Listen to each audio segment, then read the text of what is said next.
High guys, welcome to my channel. तर खूप दिवसापासून मी हा व्हिडिओ करणार होती.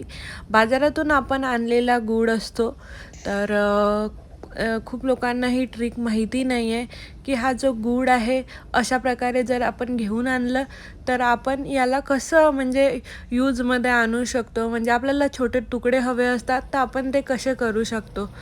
तर त्याला काही नाही, त्याला मायक्रोवेव्हमध्ये 5 मिनिट ठेवायचं आहे. मोठा गूळ आहे म्हणून 5 मिनटं, छोटा असता तर तुम्ही म्हणजे 1 मिनटं वगैरे ठेवू शकता. आणि हा बघा आता 5 मिनटं झालेले आहेत आणि हा बघा गूळ कसा निघतो आहे तिथूनच. आणि आता मी दाखवते तुम्हाला. त्याला खाली खाली करायचं आणि हे बघा त्याला म्हणजे चमच्यानी पण तुम्ही तो तोडू शकता आणि वापरू शकता. सो इतक्या इझिली मायक्रोवेव्हमध्ये विदिन 5 मिनिट्स तुम्ही अशा प्रकारचा मोठा गूळ म्हणजे